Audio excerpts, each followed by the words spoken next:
Already here. Welcome to week 6, chapter 6. Hi, Liam. Hi, Liam. That is so cool. Hey, so it's a really interactive class tonight. Yes. Yes. Thank you for coming along. We appreciate everybody who comes along to take part in this. And we're really excited to be doing this. Unfortunately, I'm going to admit that I am a little bit behind on making sure I'm up to date on tonight's curriculum, and it's a bit more challenging than usual. So it will all go smoothly because we're awesome and we're going to make this happen. Now, I've noticed that there are a couple of things in there which I have been pre-warned about. I was reading them and I was like, oh, wow. But I can explain them to be what would you call it? Justifiable. Yeah. And so my first Bitcoin are also going to clean those things up and change them. But that's okay. They're not big deals. It's actually really interesting and informative when you understand why they're there and for what reason. Yes. Okay, so a little bit of housekeeping. Again, thank you very much for joining us. Really appreciate it. Please like and share the stream because it will get more people on board to learn about this. These videos are getting about 400 views a week, which is really cool. We really appreciate everyone who's sharing it. Yep. So I'm just going to switch to our web browser here, and I'm going to start with our website. We've got 3 awesome partners with us, and they are SeedSigner, CryptoTag, and Shift Crypto, which are all giving away a hardware device to help you back up your seed phrase, which we're doing tonight. Yes. So thanks for coming along. Join us. Put your name and email in this box on the right-hand side. If you haven't already. Even if you're already on our normal mailing list, put it in this one because it will tag you for this event. Yeah. If you need to download the PDFs, they are further down the page here. There is a link to the Spanish and the English version. And you can also make a donation to My First Bitcoin directly, anonymously, basically, because they're running their own BTC Pay server. Also via Geyser, where if you want to be a bit more public about it and, have a bit of a swag about, making a donation, which is cool. So you can do that. They would really appreciate it. I see John Dennehy, the founder, put out a tweet this week saying that they are growing beyond their audacious expectations. Wow. Which is really cool. Because they had some big goals. They had some big goals. Yes. So last month, they did over 5,000 students. So if you want to help the spread of this awesome education project, which has gone global this year, then please make a donation to them. $10 helps a lot. And if you are flush because you've just flush for whatever reason and you want to make a bigger impact on Bitcoin adoption and education, they would love to hear from you. Absolutely. Before we go any further, do we just want to make sure that we've got sound? We did have an issue on our Monday Night Live. It would be really good to know. So I'm just going to show everybody our studio. If anybody cannot hear us, please let us know. Yeah. Okay. All right. That was our Flash studio. Next, we have SeedSigner, which is a hardware device. And I got one here because we bought one. Yes. So we bought this beastie, which I have not used yet because I'm just so bananas with work and doing awesome stuff like this course. Look, it's like this awesome orange. I love El Salvador Bitcoin stuff. These are pretty cool. This is all open source hardware. Like this is actually 3D printed. It's got a Raspberry Pi Zero board, I think it's called, inside it. And the software is open source as well. Super cool device. Check it out. You will need a SD card in there. But anyway, CryptoTag. This is a really sweet beastie. Basically, it's a hardware seed phrase saver. So if you, for example, tonight we're going to write down seed phrases potentially on paper if you're setting up a wallet for the first time and you don't have all the stuff that you need. And just to think about it, paper can easily get thrown away, blown, wet, and disintegrate, eaten by a dog. And you need to make multiple copies. And paper can be quite weak in that regard, as where this is literally, I believe, titanium. Some feedback I've had from a friend that has an Odin here. This is a pretty cool device. These are all named after like Greek gods or something. It is a bit small. So if you've got older eyes or a bit challenged, it's a bit small. But I think these other devices are quite a bit bigger and more user-friendly. The Bitbox 2 these guys have a Bitcoin only version, and why that's going to be relevant tonight is we're actually going to learn about what happens when you have keys that do other things. So you'll see down here they've got a Bitbox 02, which is everything you need to start your own crypto journey.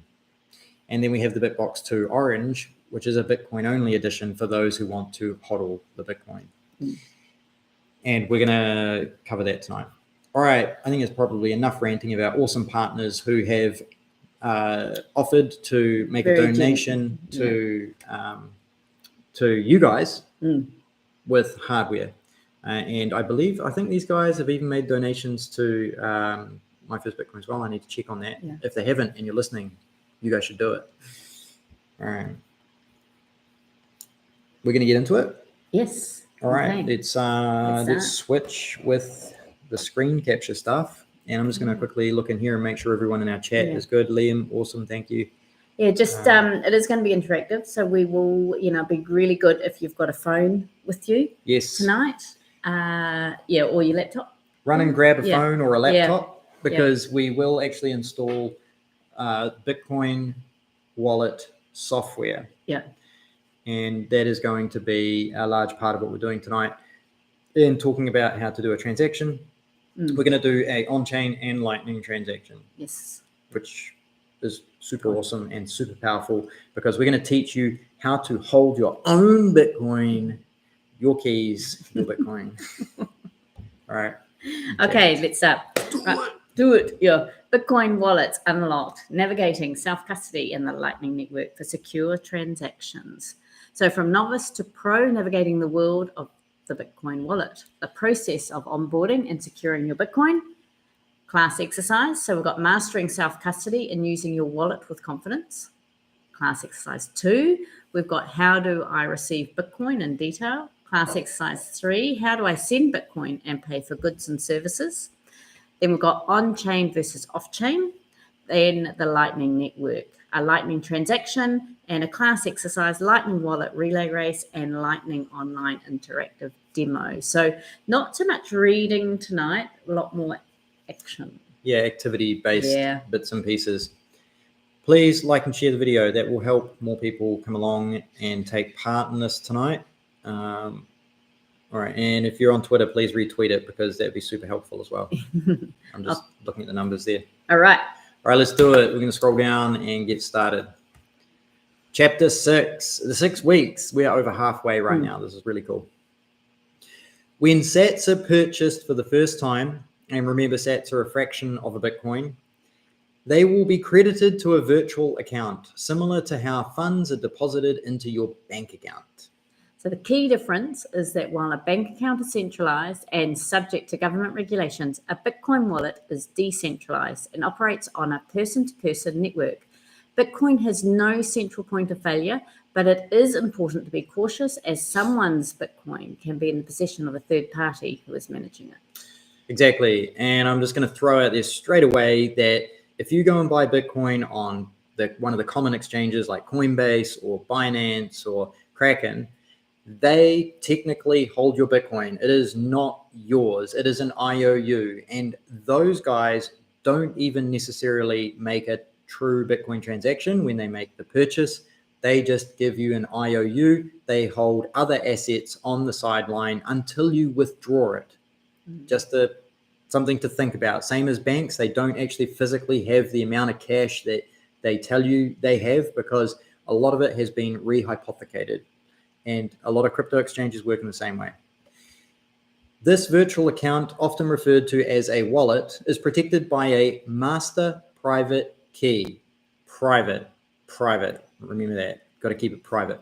Much like how a bank account is protected by a personal PIN or password, just as you have control over the funds in your bank account, you can control the sats or satoshis in your wallet and use them to make purchases or transfer them to other accounts. Just as a locksmith can create any number of keys that can be used to open locks, a recovery or backup phrase, or a master private key, can be used to generate any number of private keys that can be used to access your Bitcoin wallet. you could say that a recovery phrase is like a locksmith, and a private keys are the keys are created by the locksmith. Now, on the right-hand side, they have a image here, which is the controversial image I mentioned at the start.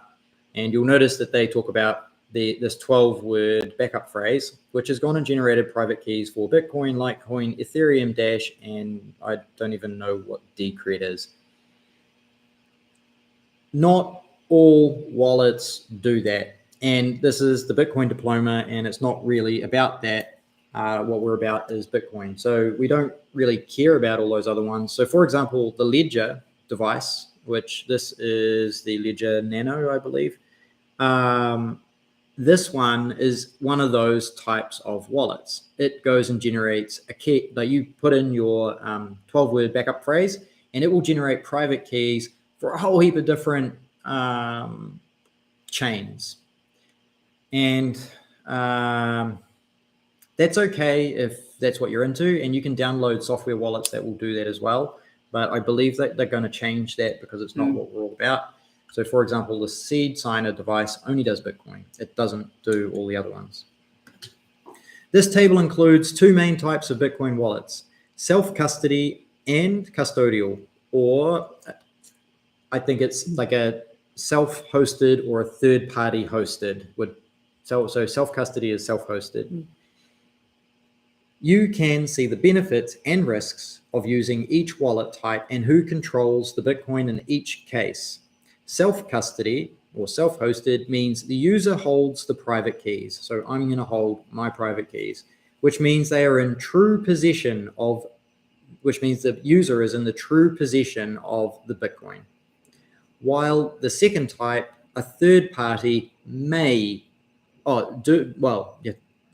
they may hold them because your Bitcoin may just be an entry on their balance sheet inside their software. They will hold their own private keys for their own Bitcoin, which they will pay you when you withdraw. Wallet type.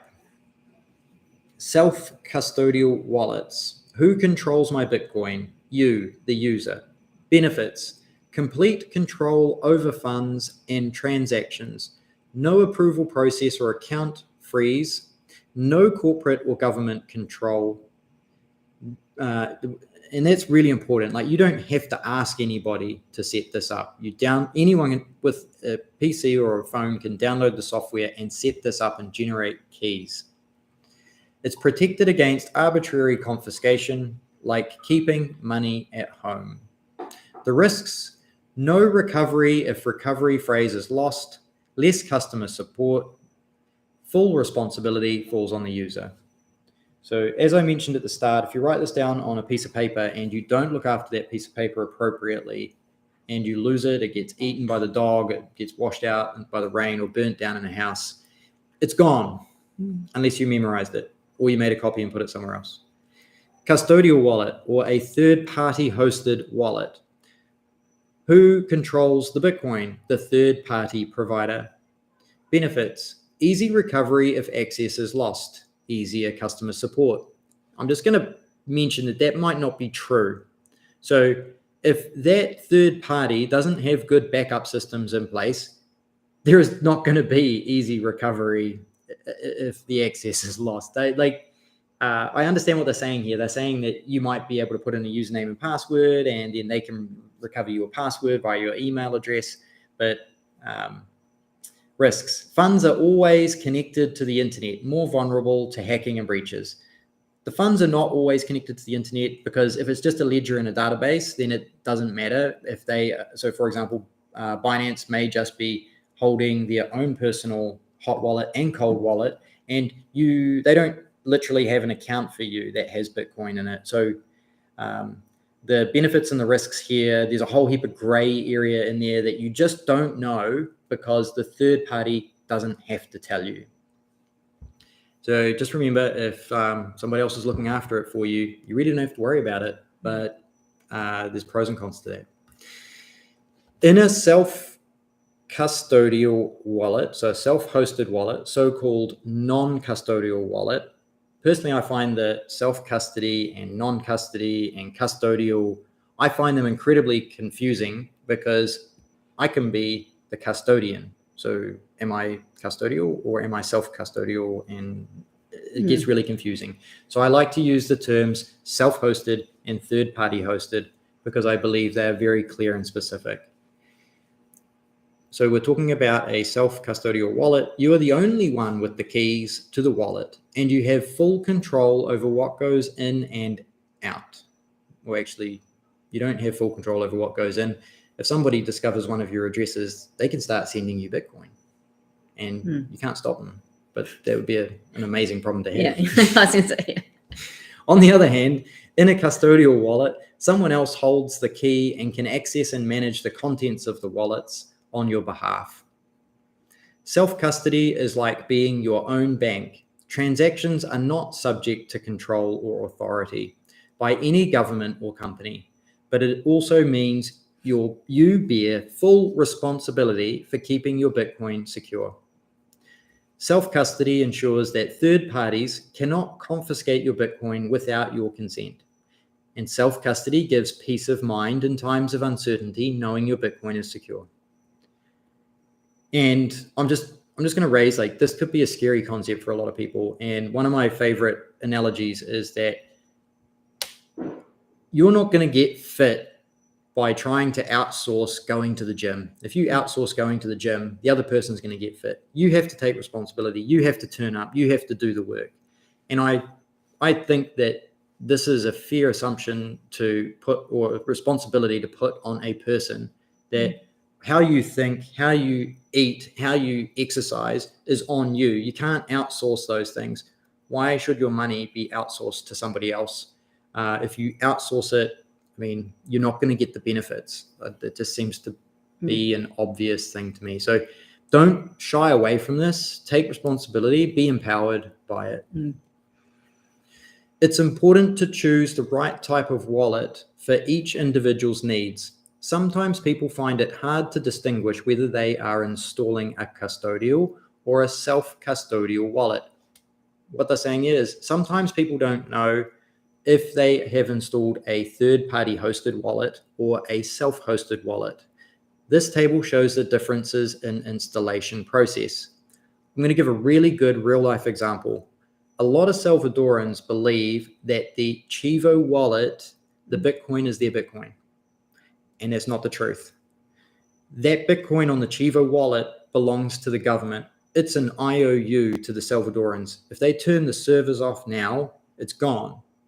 So those Salvadorans that are storing Bitcoin on your Chivo wallet, I highly recommend you learn about this so you can download a self-custody wallet and you can learn how to back up your keys, and then you send the Bitcoin from your Chivo to your self-custody wallet.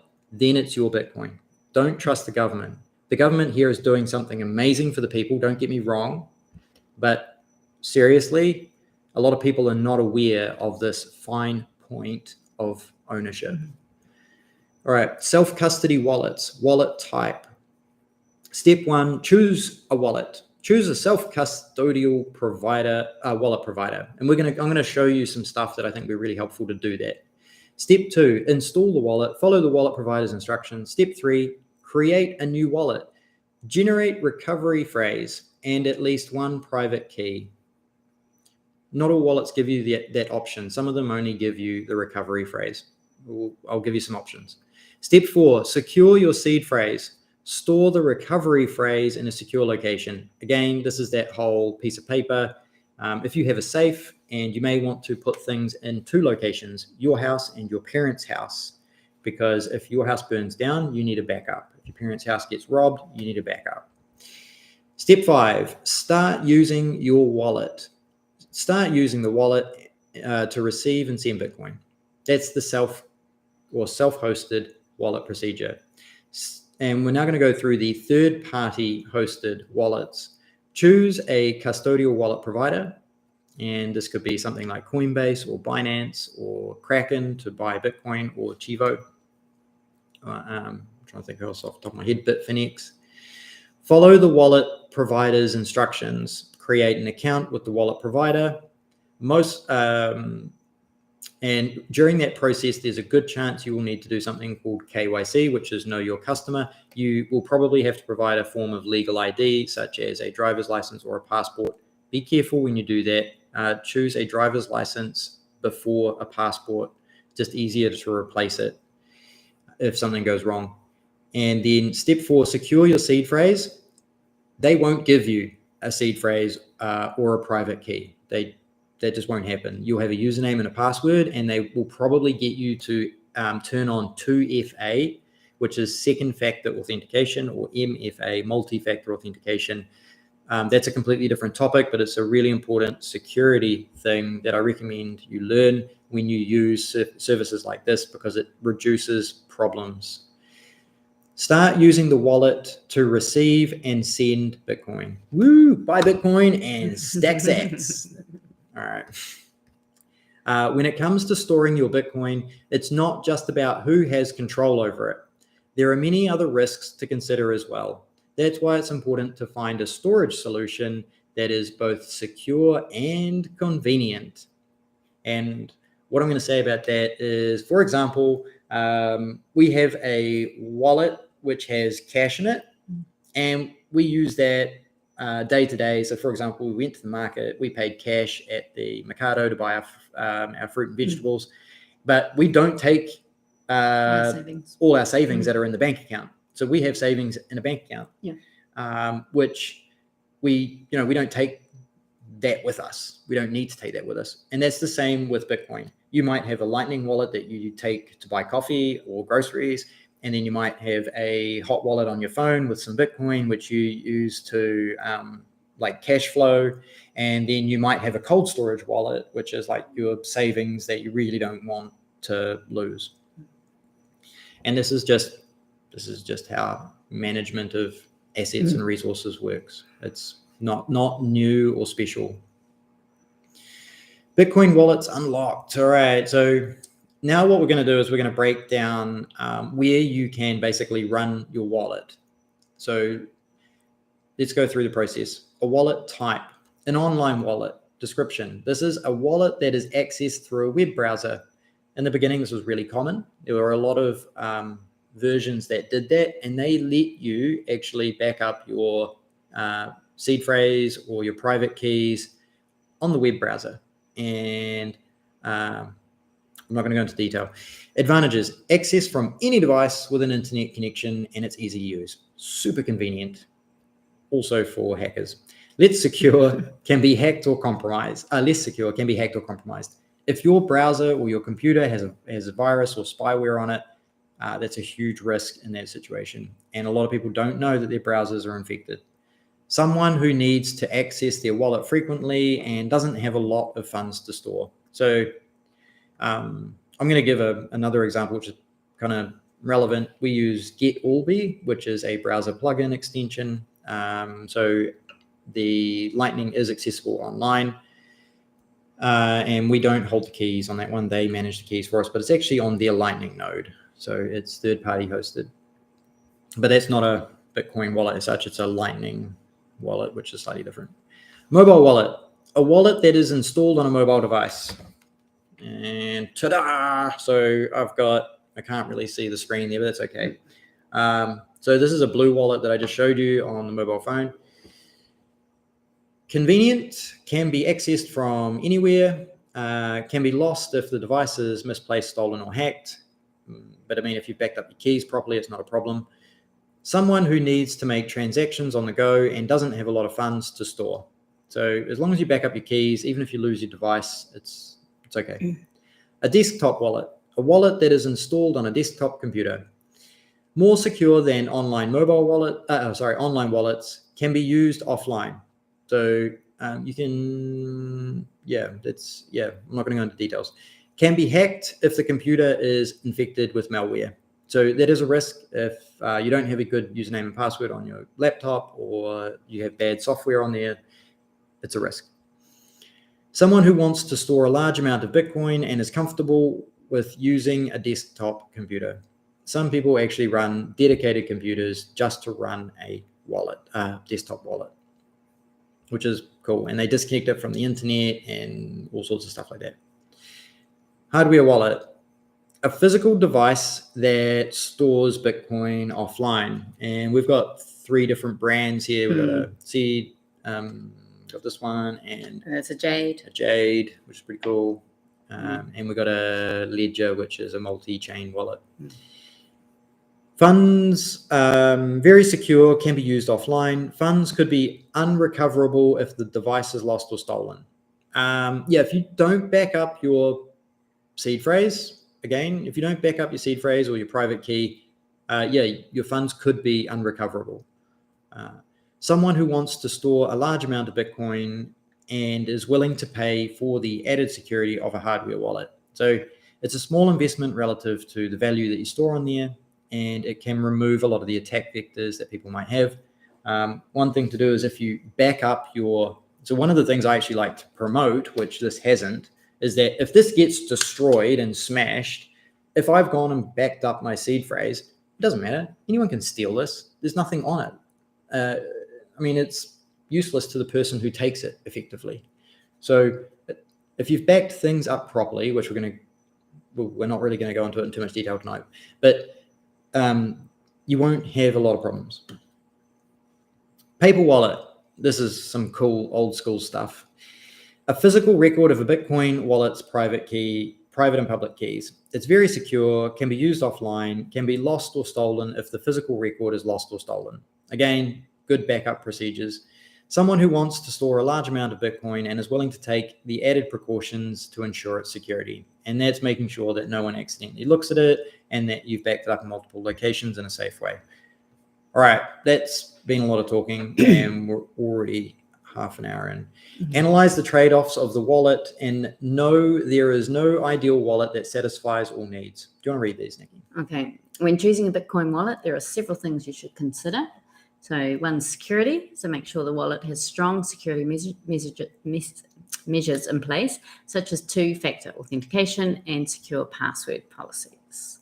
Privacy. Consider whether the wallet allows you to remain anonymous or if it requires personal information to set up an account. Ease of use. Choose a wallet that is easy to use and navigate, especially if you're new to using Bitcoin. Compatibility. Make sure the wallet is compatible with your device and operating system. Fees. Compare the fees charged by different wallets to make sure you're getting the best deal.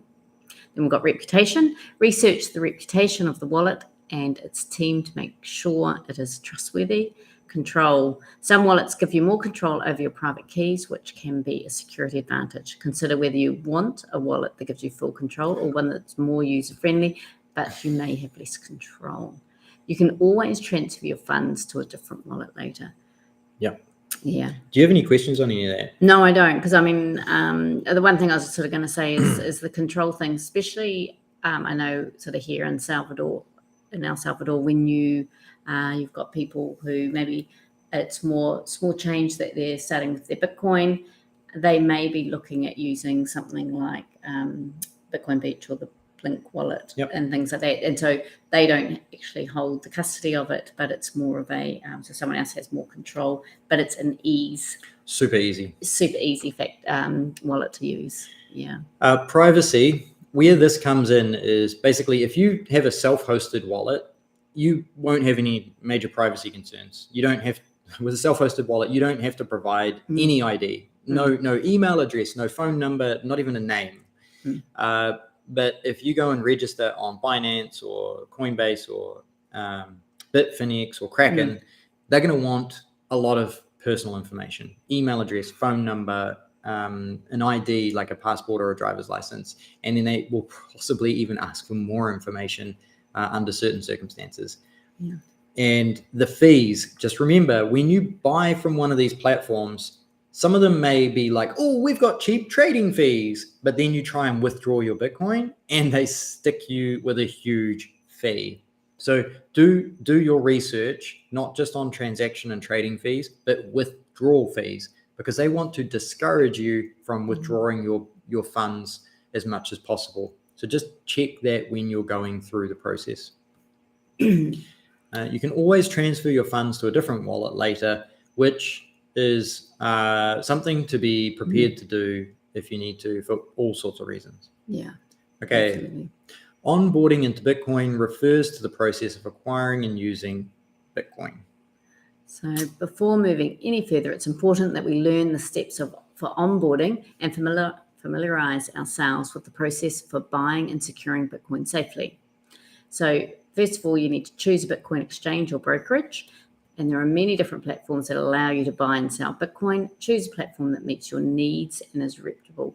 Now, of course, you've mentioned quite a few there. Yeah, I've mentioned four big names. Yeah. And I know in New Zealand and Australia, can they use all of those? Some of them, They can use most of them. Most of them, yeah. New Zealand, Australia, Europe, UK. You guys have other exchanges that are probably more local friendly. These ones that I mentioned are pretty international, which means that anybody can sign up to them. I'm not saying they're the best. In New Zealand and Australia, we use a local exchange, which is the best deal for us. Yeah. Now, and then you need to create an account, follow the platform's instructions to create a new account. This may involve providing personal information and verifying your identification. And then we've got 3, connect a payment method. Most platforms will allow you to connect a bank account, credit card, and a debit card to fund your account. Follow the platform's instructions to add your payment method. So just on that note, credit cards, you're going to pay a minimum of 10% to buy Bitcoin using a credit card. That's just basically the going rate. Debit cards might be a little bit less. I've never really seen a debit card option. And bank accounts and wire transfers are the most common and the most cost effective if you're trying to get a large amount of money into Bitcoin. And that's why you want to try and find a local exchange, because they often allow a local bank transfer, which is significantly cheaper than a wire transfer, which comes with a lot of unknown and hidden and variable fees. Yeah. Then you need to place an order. Once your account is set up and funded, you can place an order to buy Bitcoin. The platform will provide you with a price quote, and you can specify the amount of Bitcoin you want to buy. Confirm the transaction, review the details of your transaction, and confirm the purchase. The platform will process the transaction, and the Bitcoin will be transferred to your account on the platform. Now, I'm just going to talk about this place an order thing. Some platforms are super easy. So for example, you go into Coinbase and it's like, would you like to buy Bitcoin? You're like, yes. And they're like, how much? And you say $100, and it's that easy. Where, for example, Binance is more of a trading platform, and you go in there, you can put money, like you put fiat dollars into your account, and then you go into a trading environment, and a trading environment can be very confusing. You're like, why isn't this simple to buy Bitcoin? Like, I just want to buy Bitcoin. But in the trading environment, they ask you all sorts of questions like, do you want to create an order at this price or this price? And like, do you want to have like limits on it? And it gets very confusing very quickly. So not all the platforms are equal in terms of the ease of use, because you go from like a very basic system to an incredibly advanced system for those that are looking for that. That's interesting, because I've only actually ever used our Easy Crypto one in New Zealand, and it's very simple. Yeah, it's really, really easy. So I just sort of say, I want to buy Bitcoin. This is how much I want to spend. I say I'm going to do an online payment with a bank account, and done.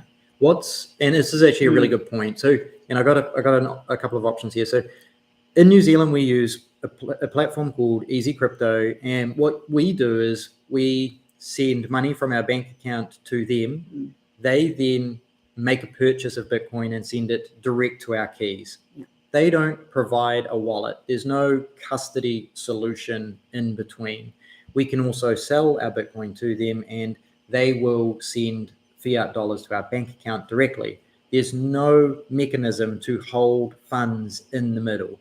And that's a really clean process. And it's actually how they've gotten around the local regulation, because they're technically not offering any like money services directly. Like they're not holding money.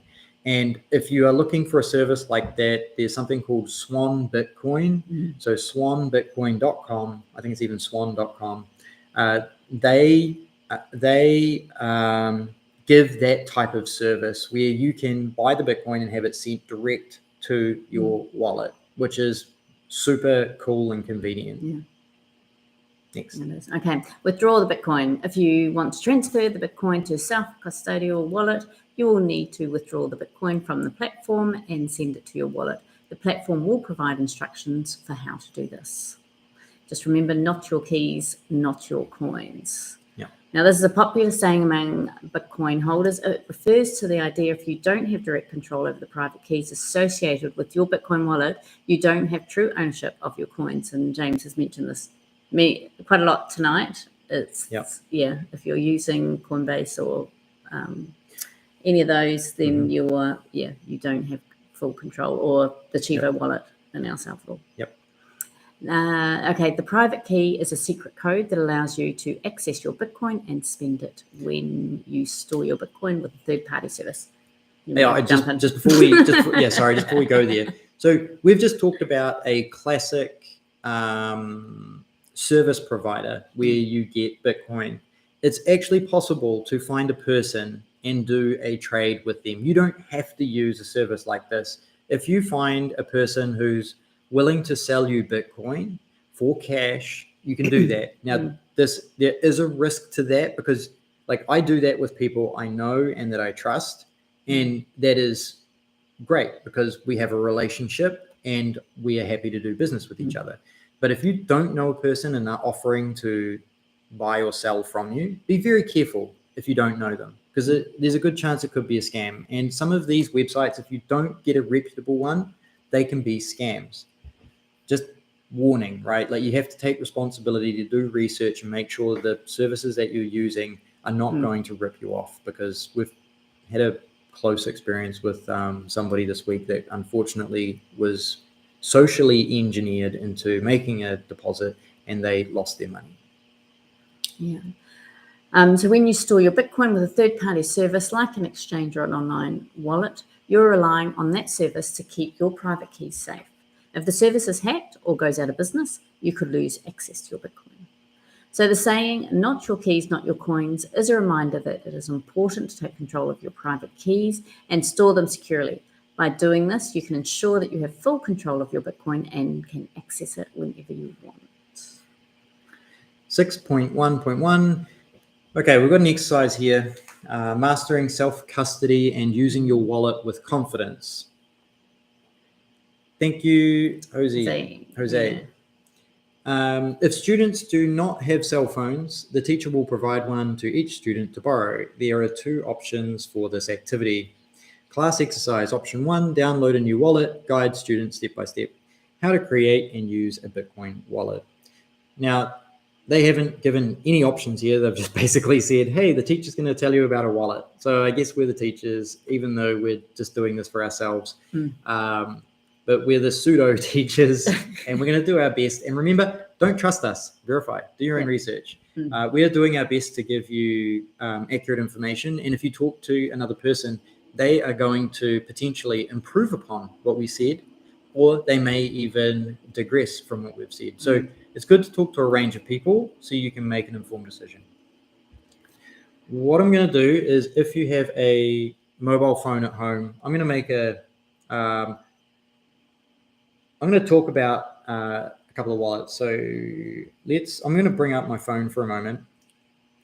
And on this phone, I have something called Mun. Mun is a fully open source wallet, and it's a really interesting solution. It's a third-party hosted wallet, but you get the keys. So it basically defies everything we've just talked about. So this is if you back up your keys, you can restore this wallet without their servers, as long as you backed it up properly. That's a really rare occurrence.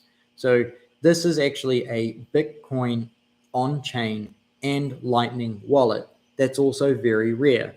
There's not a lot of these out there, especially like a self-hosted version. There's another one as well, but my hesitancy, if you can hear it in my voice, about Mun is that the user experience, like, it's a great user experience in terms of simplicity, but it doesn't have a lot of features. And unfortunately, when users use this wallet to go and do something on the Lightning Network, they have a bad time. And then they blame Bitcoin. But it's not the Bitcoin or the Lightning Network that's the problem. It's actually because the Mun software is so simple, because they focus on basically self-custody and ease of use of the basic features. That's why people have that experience and they don't know. So I was thinking of this exercise. I know you're Yes. talking about these. So is there a wallet that you suggest that people download and then they can type out their, write down their 12 or 24 recovery phase? All of them have pros and cons. Okay. So this, I'm going to say that this one is good, but it's not the one that I'm going to use tonight. The reason this one is good because it has Bitcoin on-chain and Lightning built into the one wallet. And I'll just quickly show you the settings in here. So in the settings, you will see, in the security, you will see that, and this is obviously a security risk because people can see the email address there, but this wallet we use for demonstration purposes. You can back things up in here and you can create an emergency kit. So this is a wallet that we just use for demonstration for stuff like this. So if you're thinking, oh, I've got secret information here, don't panic. It's not that exciting. So create up, you can back it all up in here and you can see that you've got your wallet here and you can look at your transactions. Super easy. And when you receive in here, you have your Bitcoin on-chain address and you have your Lightning address. Now, I don't want to get into all those details and too much because that's not what this is about. The other wallet, which I would rather recommend, but they have this month, they just turned off their Lightning feature. At the end of the month, they're going to. Oh, was it the end of the month? Yeah, end of April. I thought it was the end of. Oh, okay. Yeah. I thought it was the beginning of April. No. Okay. So this is Blue Wallet, and Blue Wallet is a very convenient and easy to use wallet. I really like it. And inside it, you can actually create multiple wallets. So again, this is a wallet that we use for testing and doing videos and stuff like that. And you can easily create a wallet in here. I'm torn as to which one I use tonight. Now, the other thing that I'm actually just going to show people as well, I'm just going to turn that one off. I'm going to turn this one on and we're going to go to, this is bitcoin.org. Oh, hang on. You guys have a really sexy image of us on there. Let me just clean that up for a moment.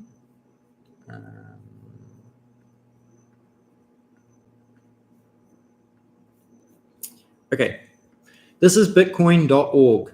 This is the official website, not to be confused with bitcoin.com. Do not be confused. Okay. Bitcoin.org. It says here at the top. All right. And they have a choose your Bitcoin wallet. So I believe you go to, I can't see it exactly, but we've got a choose your wallet option here. So we can go to this helper. And what you can do is you can actually come along and they've got mobile wallets, desktop wallets. You can choose what type of phone or what type of computer you've got. And they've even got hardware wallets.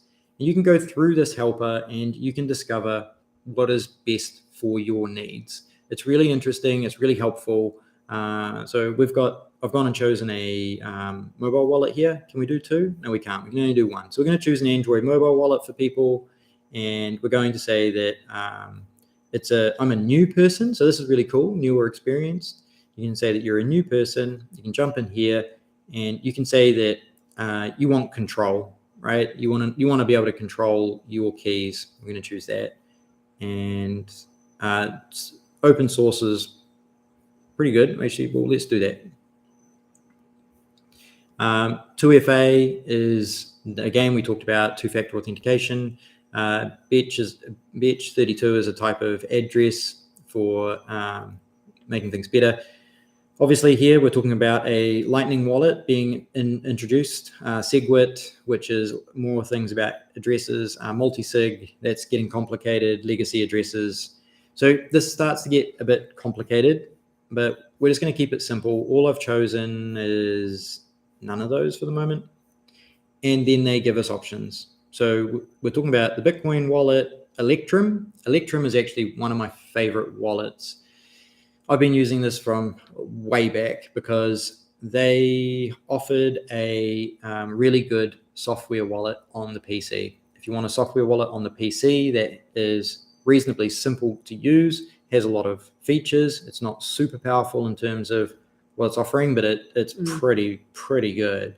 This is a great wallet. What I've done for my grandchildren is I've actually set wallets up in here for them. Yeah. So it's a cool little wallet. What's awesome about it is it's basically, it will always work on the Bitcoin network because they're keeping it simple, yet it's powerful. If you're looking for something a bit more advanced and a bit more security focused, there's something called Sparrow Wallet. So Sparrow Bitcoin Wallet. This one is super powerful in terms of transparency, your seed phrases, your public keys, all of those things. Also, Wasabi Wallet. This is another one that's very powerful, very popular in terms of everything that they offer. Can I just jump in there? Yes. These 3 wallets you've just spoken to, are they desktop? They are largely desktop wallets, okay, yes. Cool. Electrum is, the reason I jumped to Electrum and this is because it is available on the Android. It is one of my favorites. Okay. And if you want to get really nerdy on wallets, which I think, there's no harm in doing that, this is called Wallet Scrutiny. And you can jump in here and basically what you can do is you can see what the code is all about. So this website's super powerful as well. You can come along and you can start looking at, you can find out if a wallet that you think is good. So for example, we've got one here, it says that it's fake. I mean, apparently there's a whole heap of fake Bitcoin wallets out there. So you may have accidentally downloaded one of these and put it on your phone or on your browser. This will tell you that it's a fake wallet and it will actually steal from you or do horrible things to your computer. So this website is super cool. You can see, what do we got here? Reproducible. These are wallets that if there was ever a problem. Green Wallet, this is by Blockstream. We've got a Jade Blockstream hardware wallet here tonight with us. This is super good for hardware backups. Man, I know this is so deep. Like this is such a deep topic. It's super important. And it's a really hard chapter to sort of get through without making people realize that there's a lot to it, yet it doesn't have to be confusing. So I guess for argument's sake tonight, the blue wallet is the one that we're going to work with. Yeah. Alrighty. Okay. So ideally, if you haven't already downloaded a wallet on your phone and you're looking at finding a wallet that you could download, maybe, you could try the blue wallet. Because you will be able to do this activity with it. Yes, so the blue wallet is on the Android and the iPhone, which is one of the reasons that I like it. Moon is also on the Android and the iPhone. And there's pros and cons to all of the wallets. There is no perfect trifecta solution here. It would be really nice if we did know anyone who is listening in, if you have actually got a wallet or not, or if you don't have a wallet and you're doing this activity, then it would be great to know whether you are downloading a wallet now. Otherwise, we'll just keep rolling on. That's all. Yeah. So I'm going to move through this. Carlos, thank you very much for your kind words. We really appreciate it. Hopefully this is not, it's hard to keep it simple and informative and useful. And I know that the diploma, that's what it's all about.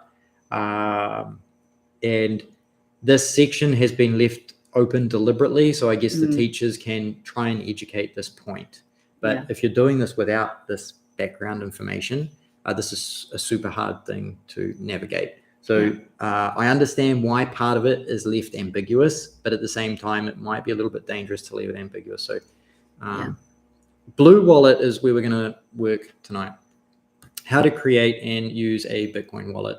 Now, warning, disclaimer, what I'm going to do tonight is I'm going to show you the seed phrase and the keys so we can go through the process. Don't send Bitcoin to this wallet. Don't use these. You can use these keys as well. This the seed phrase if you want, but just remember it's open on the internet. Anybody can see it, which means that anybody who uses what I'm about to show you will have access to it. There's a good chance that savvy people will set it up. If you send money to it, they will automatically drain the wallet. I'm doing my best to be as transparent about what's about to happen as possible. I'm sharing it for education purposes. If you use what I'm doing, and send money to it, it basically figure it's gone. It's a donation to somebody. So do not send money to this address. Don't even worry about these. You can use my seed phrase if you want. Just a disclaimer. All right. I feel like it needs to be out there. All right. Search for the app in the iOS or the Android Play Store. Open the app and type in your 12 or 24 recovery phrase. Be sure to write it down. Keep it in a safe place. Remember that if you lose or forget this sequence of words, you will not be able to access your Bitcoin if you lose access to your wallet. Now, this might be a little bit confusing because we're not going to type one in. We are going to create one. So on the screen, so unfortunately, you guys can't read the book at the same time as watching my phone. But what I'm going to do, I noticed that my thing here has frozen. So we're just going to, whoops. Ooh, let's have a look. I'm going to unfreeze it so you can see me doing stuff in the background. So open the app and type in. So I'm going to go add a wallet now. And we're going to choose the Bitcoin wallet. And we've got my first wallet, which I guess, it's my first Bitcoin. So let's put my first Bitcoin in there so you can name it, right? And we're going to go create wallet. So actually on there, it actually had the option to import a wallet as well. So if you already have a wallet and details, you can import it. Now you'll see here, we've got 12 words and they're numbered, which means that the order is super important. And these 12 words will now create us a wallet. And we can say, we should write them down. Do you want to grab a pen and paper, please? And I'm going to say, so they say here that we should write it down. I'm going to push, okay, I wrote it down. And we have my first Bitcoin in here. And in the top right, now let's just say you skipped through it like we just did. If you delete the app, if you lose your phone, it's gone. So in the top right-hand corner here, what you can actually do is you can now export or back up your keys. So this QR code actually allows you to easily import the wallet back into the phone. So you could print that out if you wanted, or don't take a screenshot. If you take a screenshot, Google or Apple or backup system now have access to that photo, which means they have access to your keys. You'll also notice down the bottom, those are the same key words. So scheme, holiday, pepper, planet, curtain. Also, a word of warning, if you speak out your keys, if Google is listening, if Siri is listening, if Amazon is listening, technically the cloud now has your keys because they listen to everything you say, they record it, and who knows what they're doing with it. So just remember, what you say may be recorded. What you screenshot may be recorded.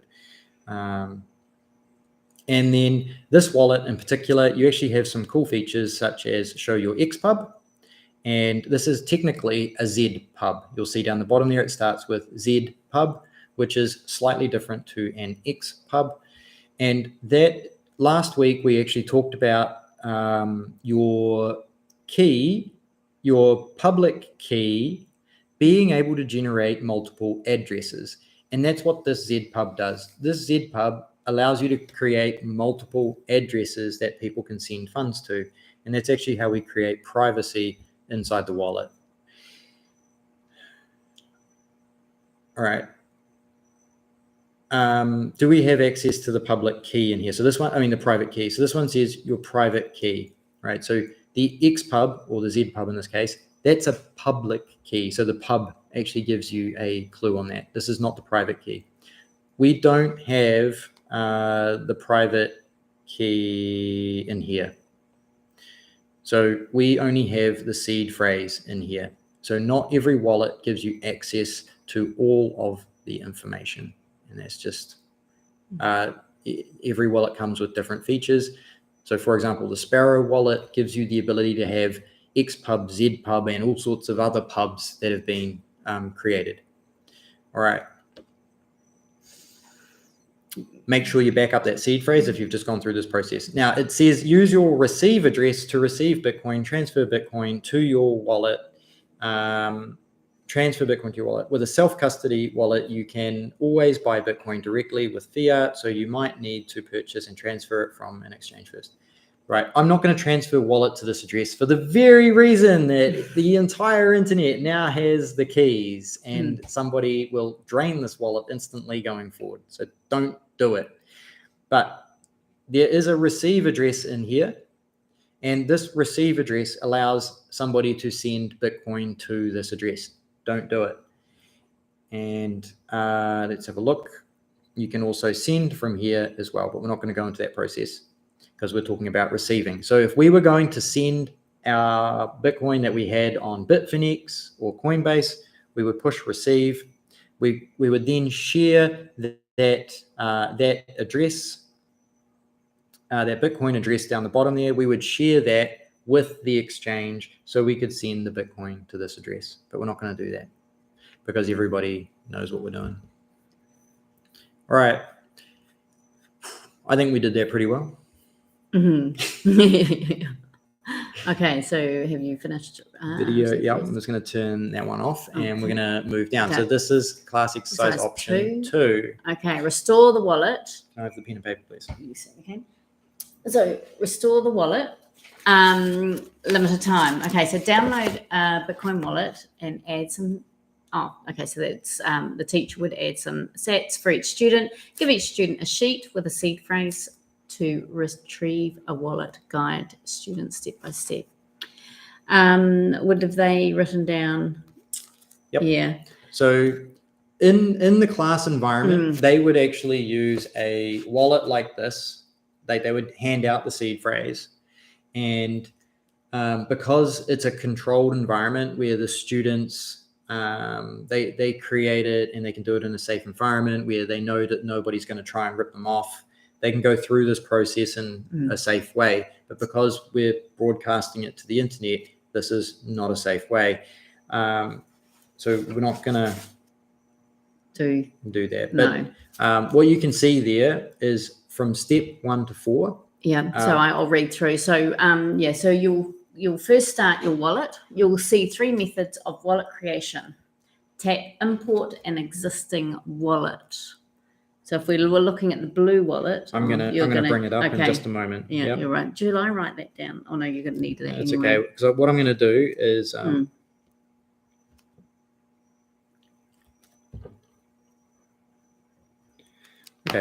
All right. So I've just jotted down my words, and we're gonna bring up the phone again. And basically, what we can do now is, I believe we can delete it from here. Can we?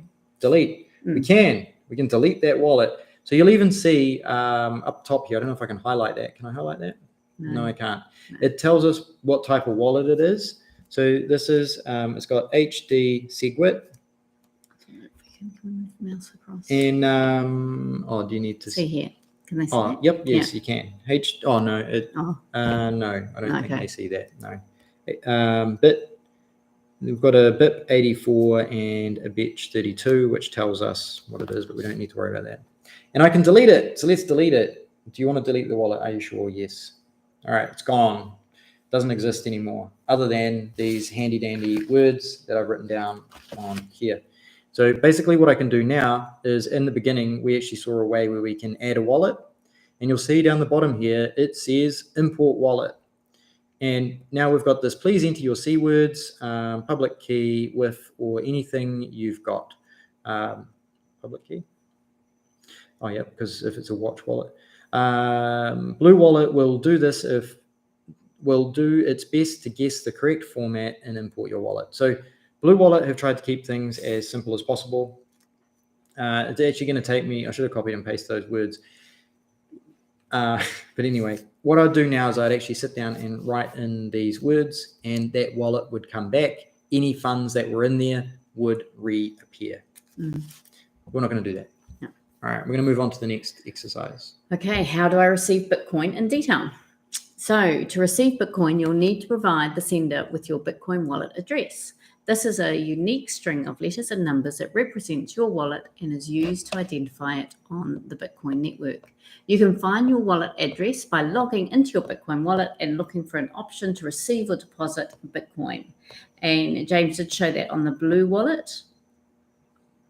So I'm going to go back to our other test wallet. I'm going to open it up. So this one here. So this is our other test wallet, which we haven't shared.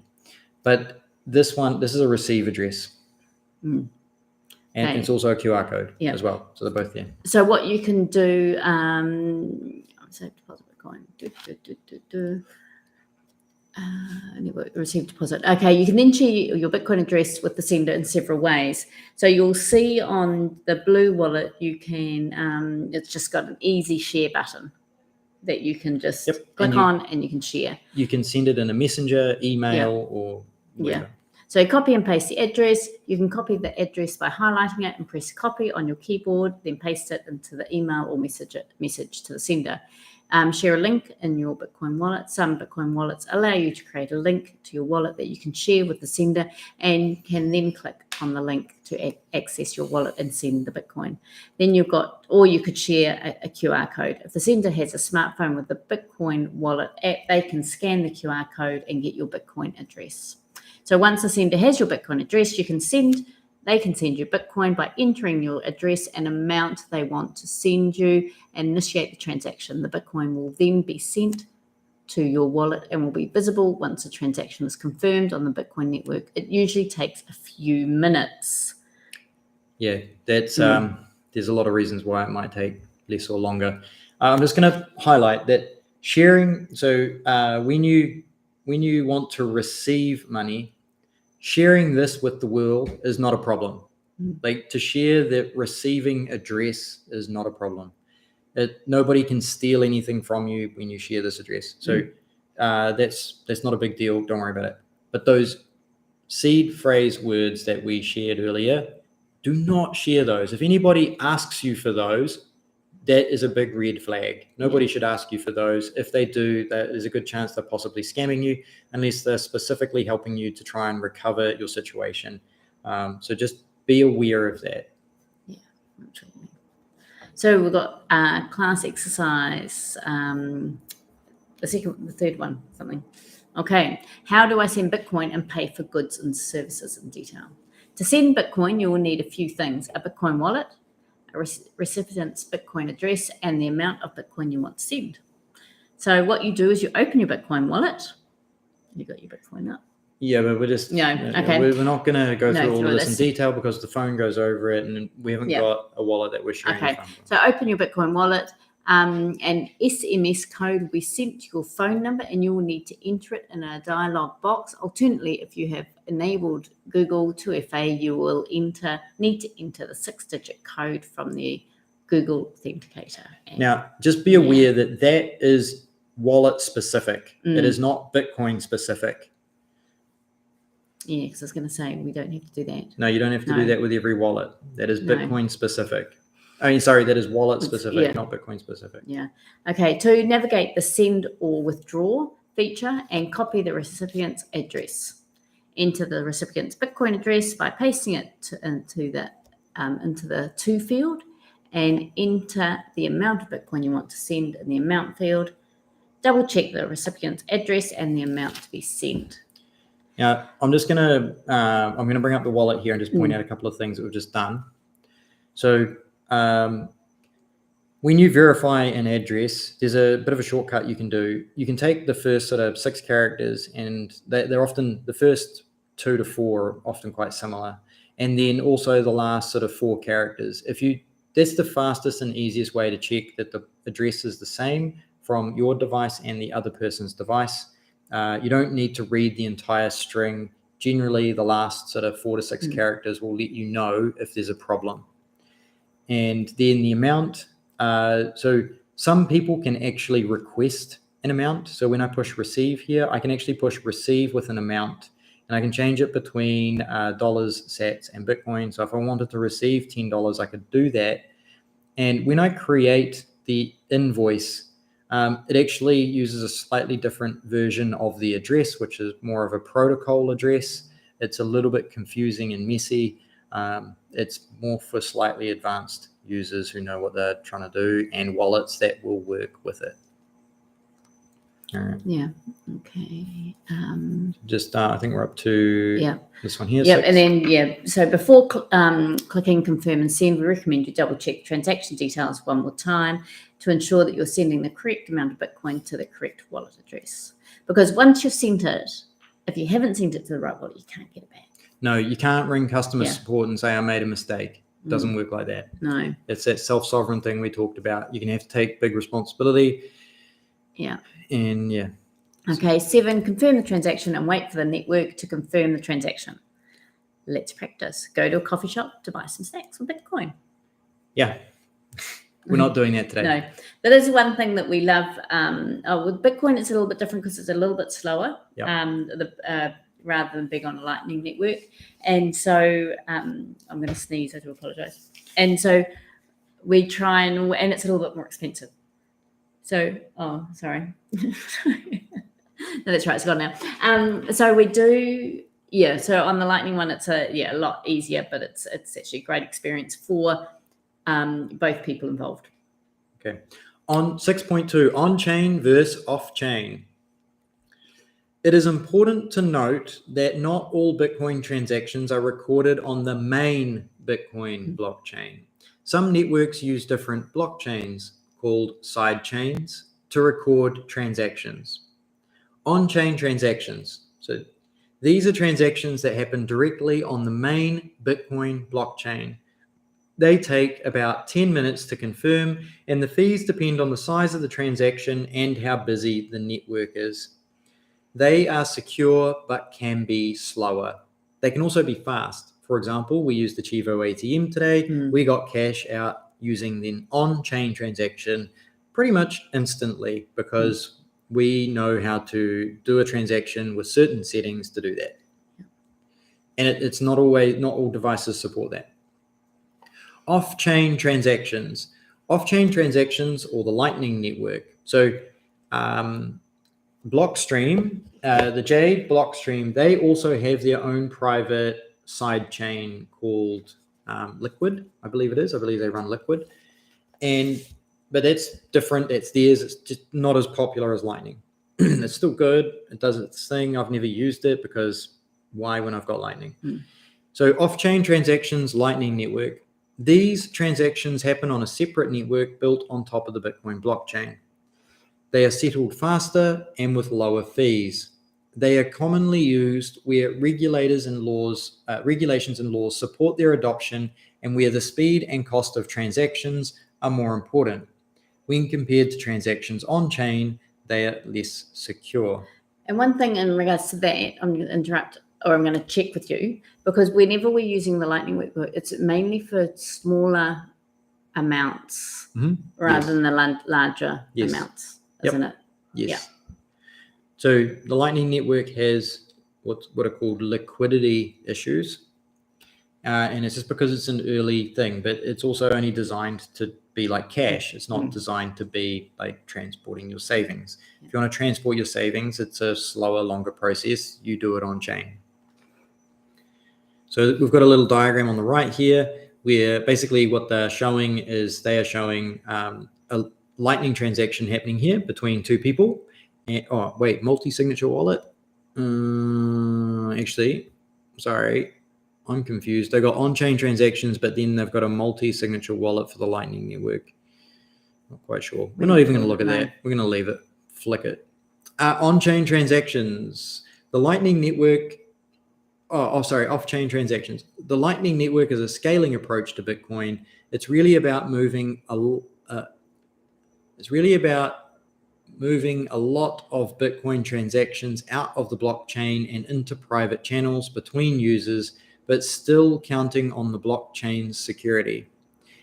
And the way that these guys have done that is really, really clever and important. So it's still reasonably secure. If using the Lightning Network, only 3 types of transactions need to be broadcast to the blockchain. The transaction that opens a liquidity channel, the transaction that closes a liquidity channel, and disputes that need to be settled. Right. Payment network. Definition. Okay, The Bitcoin network, sorry.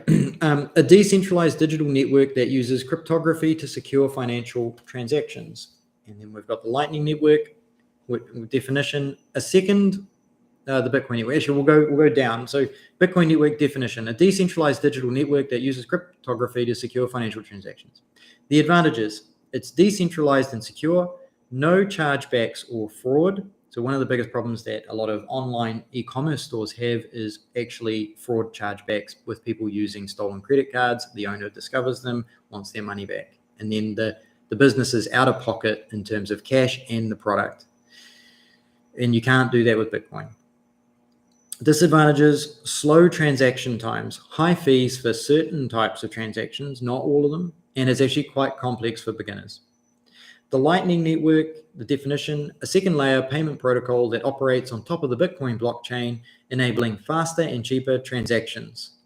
Faster and cheaper transactions increase scalability. Off-chain transactions do not clog the blockchain. That's what the advantages. And then the disadvantages are: it requires trust in the channel operators. It's still experimental and not widely adopted. Requires on-chain transaction to open and close channels. Now I'm just going to, like the channel thing, like once you've gone and committed liquidity to channels, it's not like you're opening and closing them all the time. Some wallets do, but you don't have to on all of them. And it also depends on the amount of liquidity that's available. We are using the Blink wallet a lot, and we're not opening and closing channels all the time. All that is taken care of in the back end. It's not our problem. Yeah.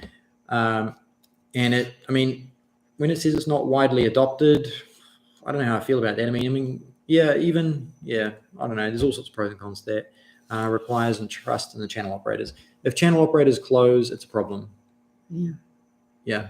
Okay, cool. Right. The Lightning Network. Bitcoin is known as an unalterable public ledger, but it may not be the best choice for everyday transactions like buying coffee. The process of broadcasting these transactions to many nodes and storing them in a shared database can be slow and cumbersome. For personal or private transactions, it's better to use peer-to-peer payment channels, so the Lightning Network. A better solution is a layered approach to scaling, such as a combination of Bitcoin and Lightning networks. This allows users to pick the layer that fits their needs. Bitcoin is a digital currency that is decentralized, while the Lightning Network provides a quick and cheap and confidential payments. And I mean, being in El Salvador, we use the Lightning Network daily. Yep. Yeah, it's just all the time. So when the light bulb moments. The Lightning Network is a payment system that allows users to send and receive payments quickly and inexpensively using Bitcoin. So inexpensive means we sometimes we get free transactions, and sometimes we pay 1 sat per transaction, and some of the expensive ones are multiple sats, and when we do on-chain transactions. It works by setting up shared wallet where both people store their Bitcoin. And then making unlimited transactions between each other without touching the main blockchain. When they're done, the final balance is recorded on the main blockchain. I'm just gonna yes, that is true, but a lot of people, at the moment, we don't go back to the main blockchain very often. We basically just transfer funds round and round and round inside the Lightning Network. They don't have to go on and off the chain on a regular basis. The only time is when we need to make a bigger purchase and top up our phones, and that's about it. Yeah. So Lightning operates as a separate network connected to the Bitcoin blockchain and is designed to work seamlessly with Bitcoin. Taro, which is a recent addition to Lightning, now enables the network to be used for other types of assets such as stablecoins, allowing users to make nearly instantaneous, low-cost payments in a currency linked to traditional fiat, such as the US dollar. Payments can be made directly to the recipient, bypassing intermediaries and converting the payment into the original currency before it reaches the store. So we don't use Taro here, do we? No, we're not. Yeah.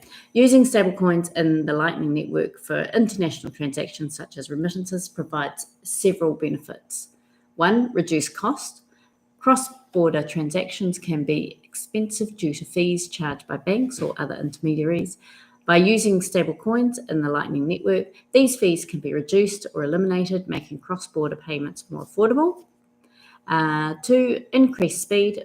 Cross-border transactions can take several days to complete when using traditional methods. By using stablecoins in the Lightning Network, international transactions can be processed quickly, reducing the time required to complete the transaction. Three, improved access for individuals or businesses in countries with limited access to traditional banking services. The use of stablecoins in the Lightning Network can provide a means to make international payments, thereby improving access to financial services. Have you got anything to say on that one? I do. Yes. I have an opinion. Well, actually, it's not just an opinion, but a lot of people may be asking the question, what? There are stable coins on the Lightning Network? Not so much at the moment. What I know of is Strike, the Strike app. Can you please open the Strike app? So the Strike app, which is available in the US and a few other countries, that one, they show a USDT balance, so a tether balance. So inside here, they have a tether balance of 49 cents at the moment. Yeah, I know it's fuzzy. It's okay. But what's happening is they are technically using the Bitcoin Lightning Network to transfer the value from phone to phone, or account to account, or wallet to wallet. But they show everybody a USDT value. Now, they're not technically, I don't know, to be honest. I guess I have USDT in here. So I don't have Bitcoin, but I use Bitcoin Lightning Network to transfer the value. That is the main stable coins sort of example I can show people on the Lightning Network. I don't know of anybody else using stable coins other than I know that that is what Taro is meant to bring to the Lightning Network. Now, I also want to show another example, and I just found, there we go.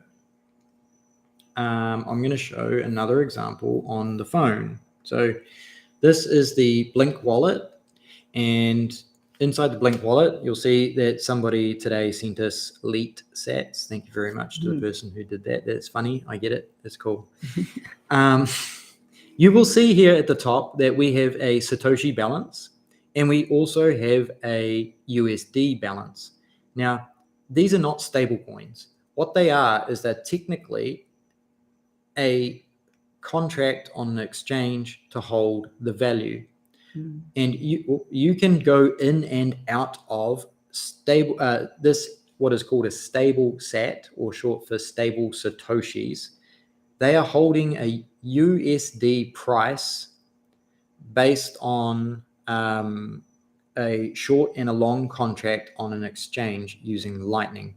They charge a 1% fee to do that, but you could technically trade inside this app with this feature. So it's really interesting because people can hold a dollar value without using a stable coin. They're using contracts on an exchange. The attack vector for somebody is to attack the exchange where these contracts are, or mess with the price of Bitcoin highly, or attack the channels that this wallet uses. Just to give insight on what's actually happening on the network. Tonight has been super long. We really appreciate everybody who's stuck around and watching this. We hope it's interesting. We hope it's a lot of value. There's so much to cover in here, and I hope I'm not sort of wandering off too much for anybody. All right. Okay. Right. Lightning transaction. So. Yep. I'm going to scroll down and we're going to do this. Right. Okay. A Lightning transaction. Below Marcia has 5 units of some currency and Eve has 5 units as well. Marcia wants to send 2 of her units to Eve, so she sends 2 units to Jeff and then passes the 2 units to Eve. Now, who now has 7 units? Marcia now has 3 units and that's it. The transaction is done. The key point here is that Marcia and Eve don't have to go through a bank or other intermediary to make the transaction happen. Well, they kind of went through Jeff. They did go through an intermediary. So Jeff doesn't have to know what's happening though. Technically what happens on the Lightning Network is he doesn't know what's happening. So it's a peer-to-peer transaction and it's passed through Jeff, but he's not required. It could go through somebody else. It's fine, but this is Eve don't have to go through a bank or other intermediary. And then the first thing they say here, Jeff acts as an intermediary. So it's a bit contradictory and confusing. Or a trusted third party in this scenario. So I think the point is a trusted third party, but I mean, I guess he is a trusted third party in this network. Because what they're not actually saying is Jeff is the node operator. No, he's not a node operator. Jeff benefits in several ways. Oh, okay. Well, Jeff could be a node operator in this scenario. Oh, yes. Sorry, my mistake. Jeff would be a node operator who is offering channel liquidity. Yeah, it's all getting really confusing. All right. In this scenario where Marcia do not trust each other directly, Jeff receives the 2 units from Marcia and then passes it on to Eve, thus completing the transaction. By using Jeff as an intermediary, Marcia and Eve can complete the transaction without the need for a bank or other centralized institution, which can make the transaction faster, cheaper, and more secure. Jeff is a key element in this peer-to-peer transaction process. For me, they buried the lead here. This is a peer-to-peer transaction between trusted parties. That's what's happening. I feel like this was possibly overcomplicated. It should have just basically said Jeff acts as an intermediary and as a trusted third party to facilitate a peer-to-peer transaction. That's all they probably really needed. As a node operator in a Lightning Network transaction, Jeff benefits in several ways. 1, transaction fees. Jeff can earn no fees, or Jeff could earn no fee. Jeff could charge no fees. He could earn small fees, or he could charge large fees for each transaction that passes through his node, which compensates him for the time and effort he puts into maintaining and running his node. Network participation. By running a Lightning node, Jeff is participating in the network and helping to increase its decentralization, security, and stability. This can increase Jeff's reputation and credibility as a reliable node operator, making him a more attractive intermediary for future transactions.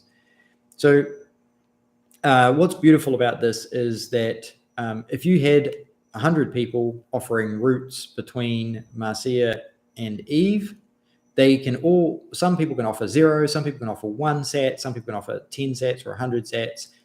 Generally, the cheapest person will get the business. Can I ask? Yes. How do you know who you're using?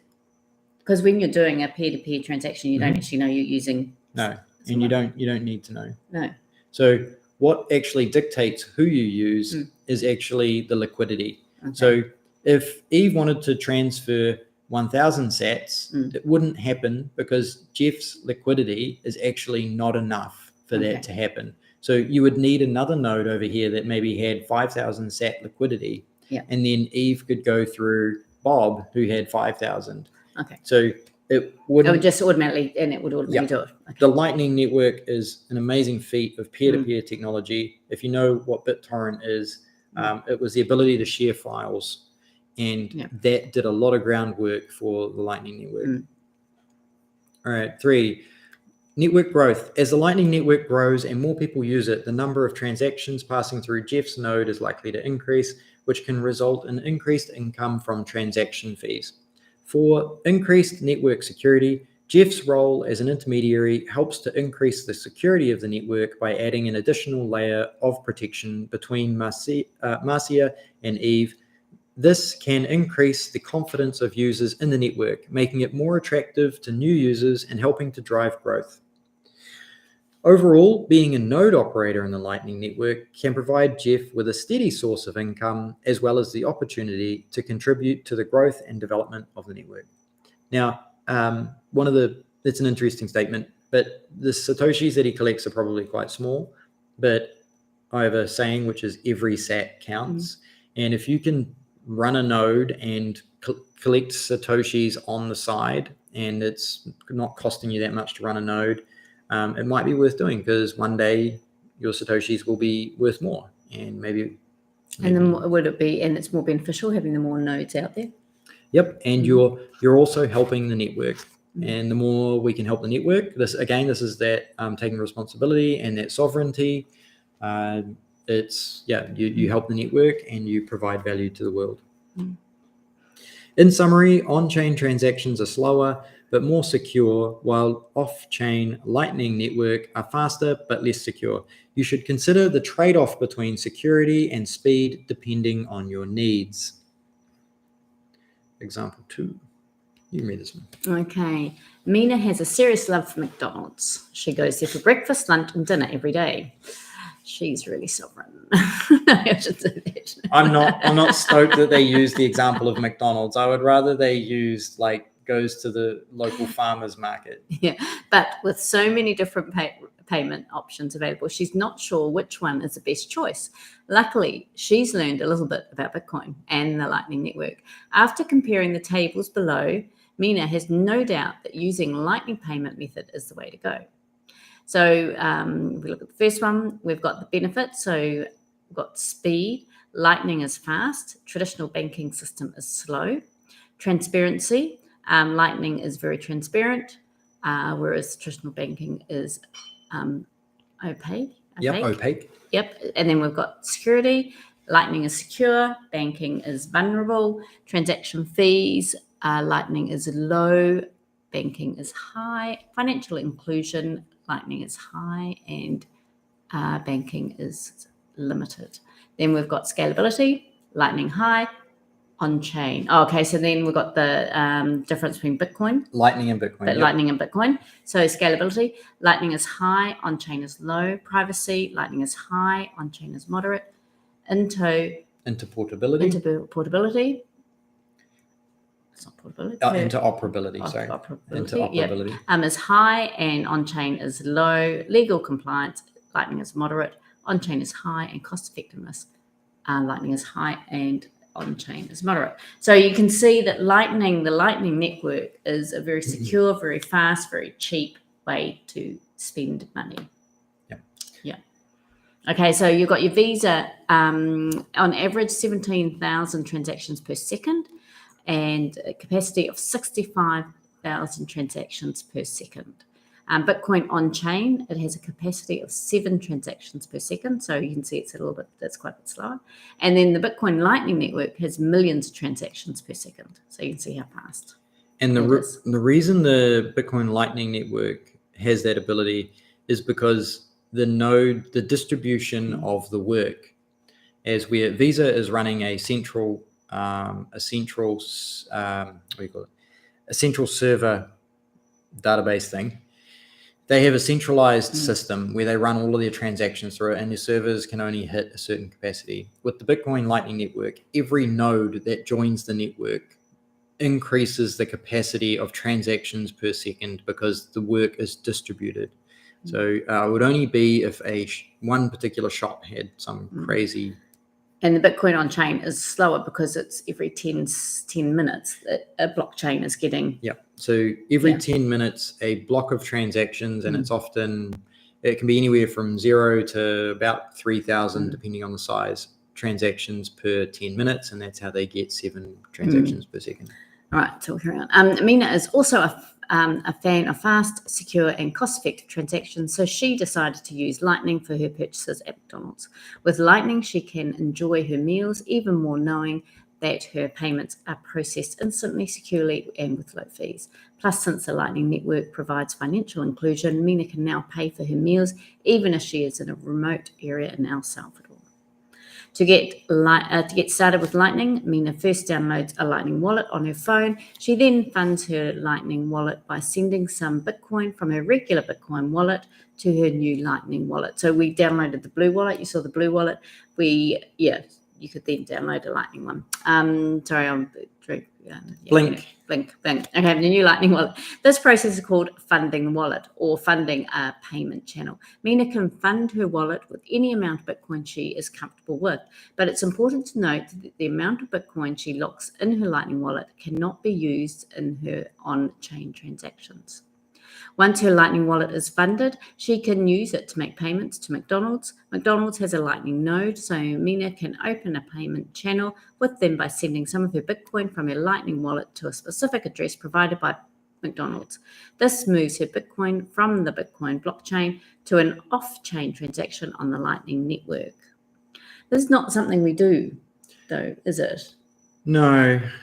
I'm not really stoked about the way this is written, to be honest. It's okay. Okay. All right. So with the payment channel open, Mina can now make purchases at McDonald's without having to open a new channel or pay high fees each time.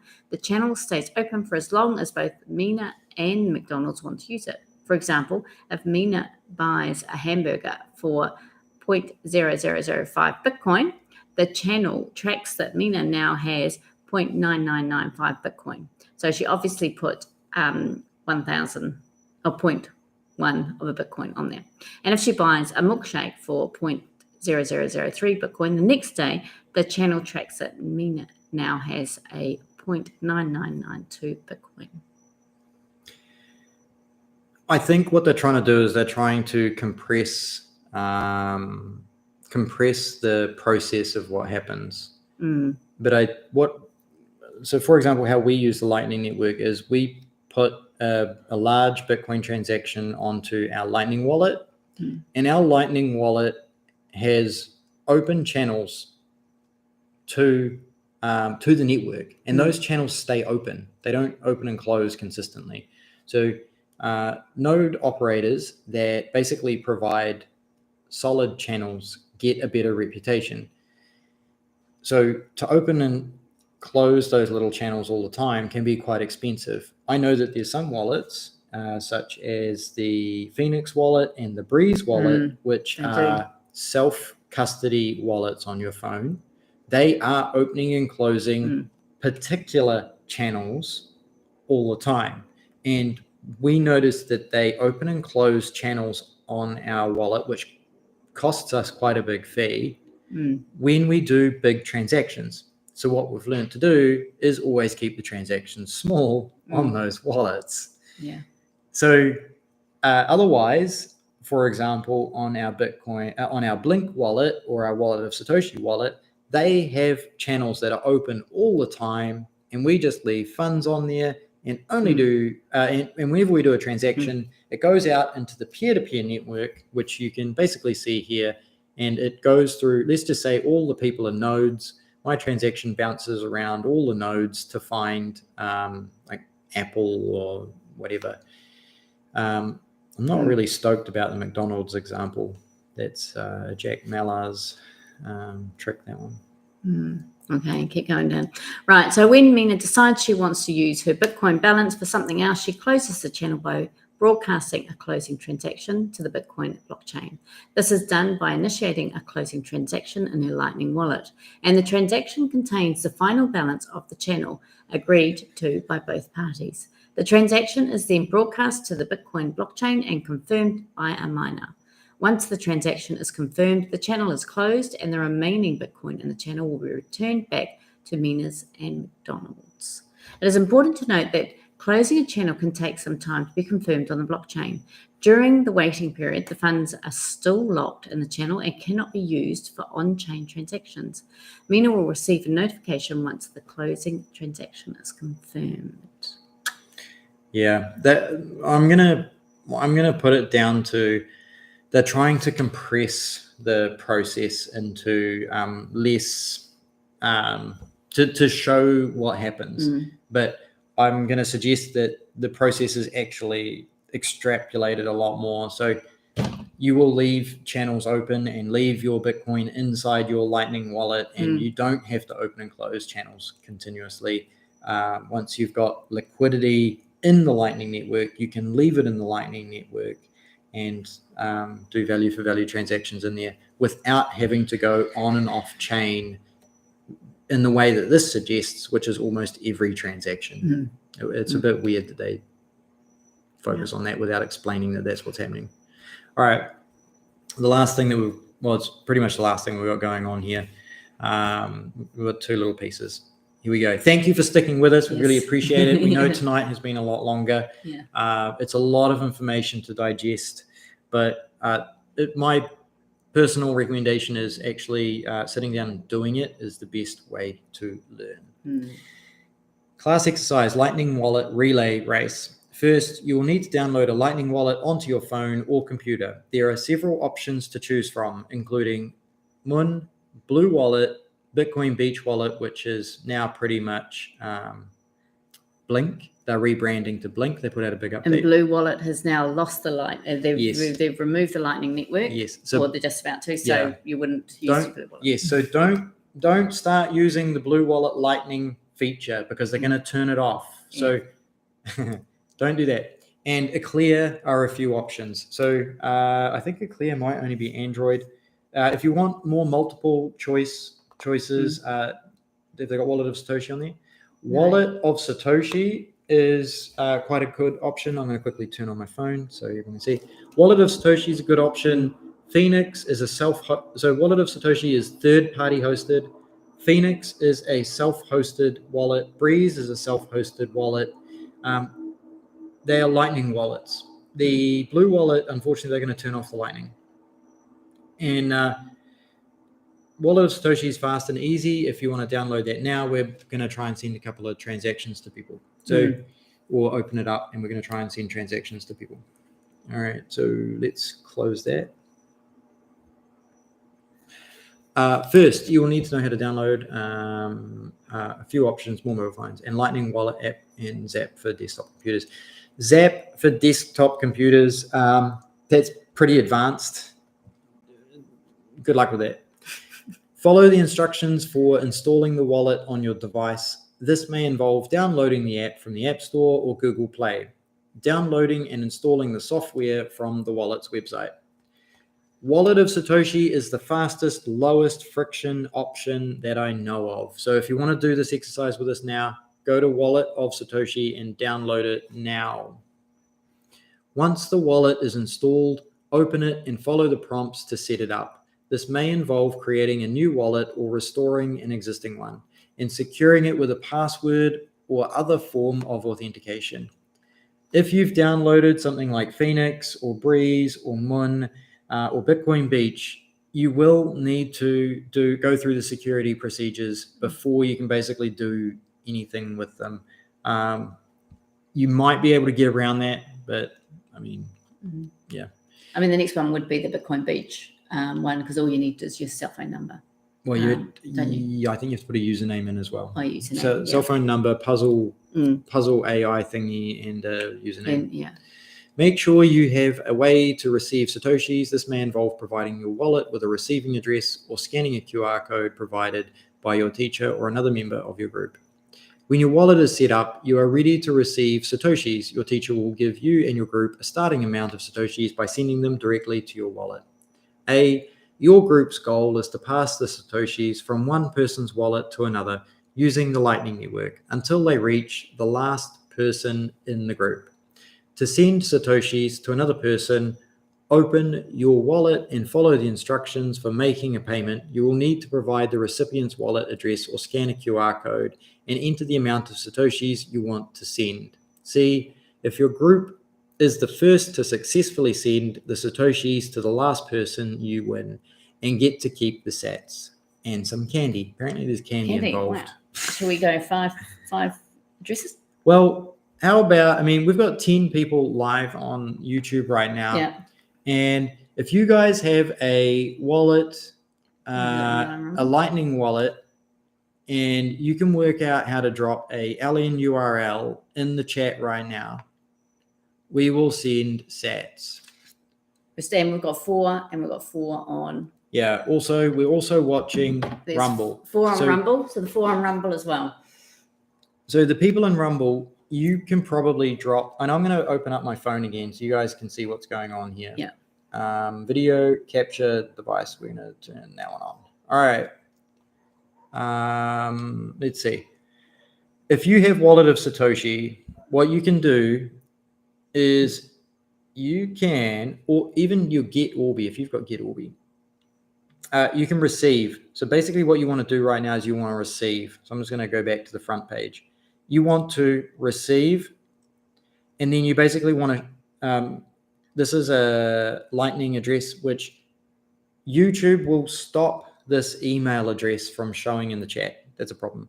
So what you can do is you can go to Lightning, and then you get this LN URL. I've never actually tried, and we're going to try it right now. But we can share that in the chat. How can I get it over there? I'm going to copy it.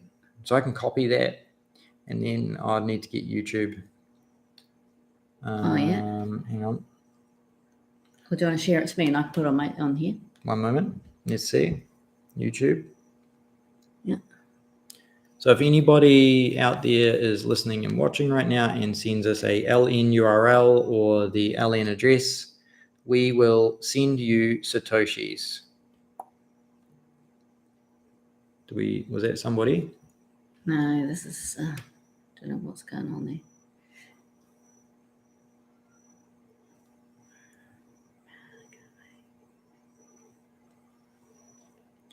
And I'm going to post in our chat. So here we go. I'm going to post, and we're going to find out if this works. Let's go. No, YouTube won't allow us to post the LN URL because it's too long. It's a pain in the bum. Okay. All right. All right. Well, sorry about that. So no one else has been able to send anything? Obviously not, maybe. No. That's a real shame, but that's just the way the cookie crumbles. So what that shows us is that YouTube. What about have you tried Rumble? Yeah. Oh, no, I haven't tried Rumble. Should we jump in? Yeah. Well, should we try Rumble? Yeah. Okay. I'm going to post the LN URL on Rumble, and that's also going to tell us if you guys can post an LN URL on Rumble. Let's find out. It says we've got 6 live people. Welcome, 6 live people on Rumble. Where are the thumbs up on Rumble? I'm going to give us, there's a whole heap, 5. Yeah, thank you. All right, let's have a look. Go to live chat, and inside the live chat, I'm going to see if I can paste our LN URL. Yes. Which I can. So that means that you guys can paste your LN URL in Rumble, and we'd love for you to do that because we will pay. Send you some sats. We'll send sats. John, if you're listening, I know you're savvy enough to do this, mate. How can you get your LN URL in the Rumble chat so we can send you sats? We just need an example. So John, I hope you're still there, mate, and you're listening. That would be awesome. And we'll close that. All right. Otherwise, we're pretty. Oh, John, stand by. All right. Thank you, John. I love it. I love your commitment. It's so good. 8 people are watching on Rumble. Maybe people have moved over. Yeah, and people may have moved over to Rumble. So this is a great example, actually. I'm going to take this as an opportunity to have a rant. But YouTube are very cautious about allowing. They've got to be careful because there's a lot of scammers out there, right? And it's a very real thing. We've had somebody this week who unfortunately fell for a scam, and they shared it with us. It was someone pretending to be us. So I'm not asking you for money. I am going to send you money. So I can't steal your money in this process, which is what's really kind of cool about Bitcoin. The only way people can get your Bitcoin, not the only way, the main way that people get Bitcoin out of you is something called social engineering. And social engineering is where they pretend to be someone that they're not. So they might pretend to be a family member. They might pretend to be somebody in trouble and that they need your help. And can you please pay them? Here we go, John. All right, John, there we go. All right, so let me jump in here, John. John's just sent us a LN URL inside the chat. And what we're going to do right now is we're going to do a live. And what wallet are you using, John? Just for curiosity's sake. Yeah. Sake? Oh, you know what the problem is? I can't copy that out. All right, hang on. I can copy it. We can make this happen. Wallet of Satoshi. Wallet of Satoshi. Okay. John's using Wallet of Satoshi, which is awesome. Right. I am going to message myself. I'm going to message myself this. And then we're going to send John funds. I mean, as you can imagine, if it's peer-to-peer, it wouldn't be as going through YouTube or Rumble seems to be taking a little bit longer. But really, what we have found, it's been very easy to send money anywhere, or especially overseas, very, very quickly and instantly. Yes. All right, let's go to Wallet of Satoshi, and I'm going to bring this up on the screen. So just give me a moment to get rid of, I need to get rid of this app. All right, Wallet of Satoshi. And let's bring this back up on the screen. So, all right, we're going to do Wallet of Satoshi to Wallet of Satoshi. It doesn't have to be, just for anybody who's curious. We could use Bitcoin Beach here, and maybe we should do that. Or maybe we should use Bitcoin Beach. Yeah. And send that. And we'll paste that. And so I'm just going to show that you can change between sats or a dollar, right? I mean, sats or dollars. And so put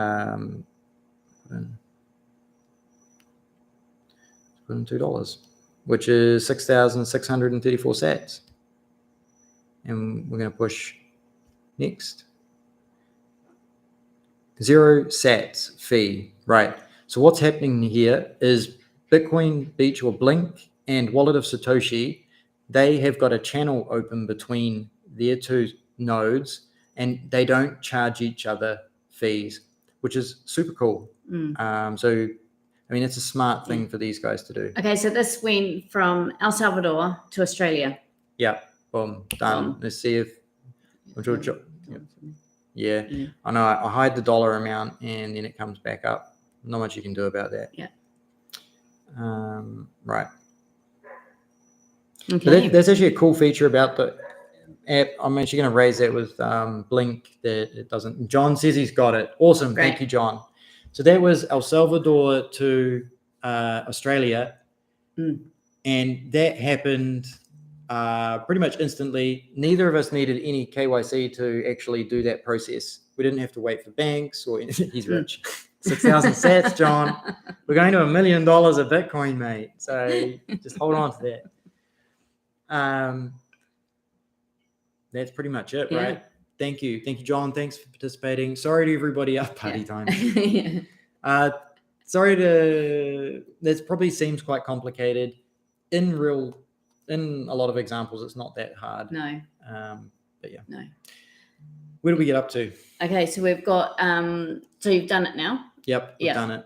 Okay, so that's a really good activity if you're amongst friends who have never ever tried a Lightning wallet, to get them to either download the Wallet of Satoshi. And what you could do is you can actually, as that classroom activity was, is just send send one person so many sats, and then they can send them through and around, and you see how quick it is. Yeah. It's so easy.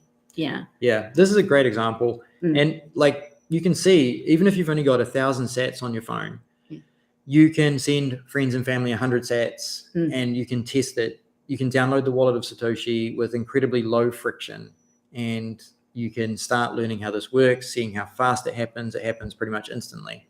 The Lightning wallet and Lightning technology is amazing. I mean, this chapter was, I feel like they covered a lot. They did cover a lot. Like they covered downloading a wallet, and having to choose a wallet is not easy. They covered buying Bitcoin, and buying Bitcoin is not easy. And they also covered doing Lightning transactions, which is really a completely different topic in a lot of ways. So there's a lot going on tonight. I mean, we're close to 2 hours now, and we really appreciate that you guys are here and that you've put your time and effort into this and gone through this with us. And there is another class activity which, if any of you wanted to do, you could have a look at. And do we want to do it or not? I mean, there's two different. It's a. Oh, how are we going to do that? What's the best way to do that? Let's pull that up and hang on. I don't want to do it that way.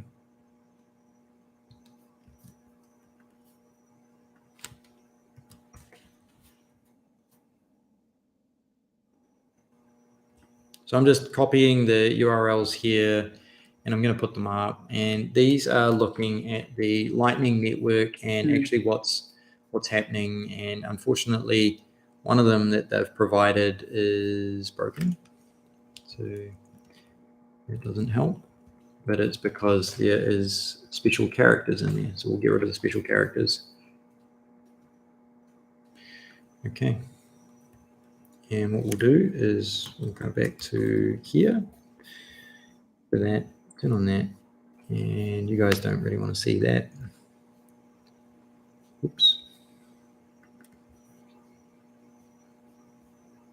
Wrong one.